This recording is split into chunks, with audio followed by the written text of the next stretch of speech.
The global shipping industry is facing a historic sovereign default event following the Panama government's forceful takeover of two major ports. On February 23, 2026, the administration of President Murillo voided a long-term concession contract with the Hong Kong-based CK Hutchison Group that was originally set to last until 2046. While the move was physically supported by armed police to clear the way for Western shipping giants Maersk and Mediterranean Shipping Company to take control, the transition has quickly devolved into a logistical nightmare. Industry experts reveal that while the physical infrastructure was seized, the intellectual and digital core of the Balboa and Cristobal ports remains under Chinese control. Before vacating the premises, Chinese management teams reportedly locked the underlying software protocols and ceased all dynamic authorizations for the automated systems.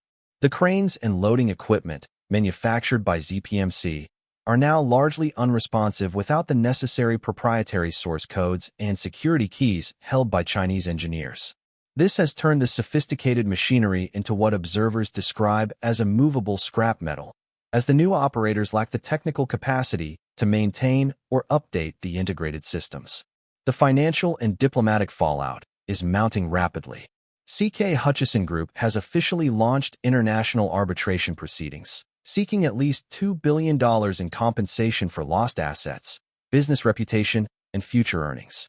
Simultaneously, the Chinese Ministry of Foreign Affairs and the Hong Kong government have issued formal protests, elevating the incident from a commercial dispute to a matter of protecting sovereign assets.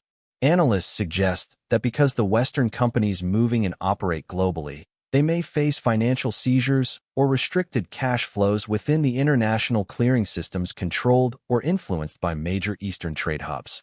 The operational impact is already being felt across the Panama Canal. As the second-largest user of the waterway, China has begun exercising its power as a primary source of global cargo.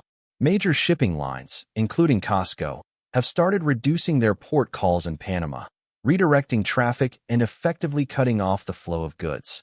Reports from the ground indicate that within 48 hours of the takeover, terminal congestion has soared and logistics costs have spiked due to the absence of technical support and the resulting drop in loading efficiency. Local residents and businesses in Panama are expressing growing concern as the standoff threatens the national economy. With port efficiency crippled and major trade partners withdrawing support, the country faces the prospect of rising prices and fiscal instability. What was intended as a strategic seizure of territory has instead triggered a reverse squeeze, leaving the government with nominal control over stagnant assets while facing a very real and tightening financial blockade. This escalating crisis serves as a stark warning to international investors about the critical importance of technological sovereignty and the high cost of violating established commercial treaties in an increasingly polarized global market.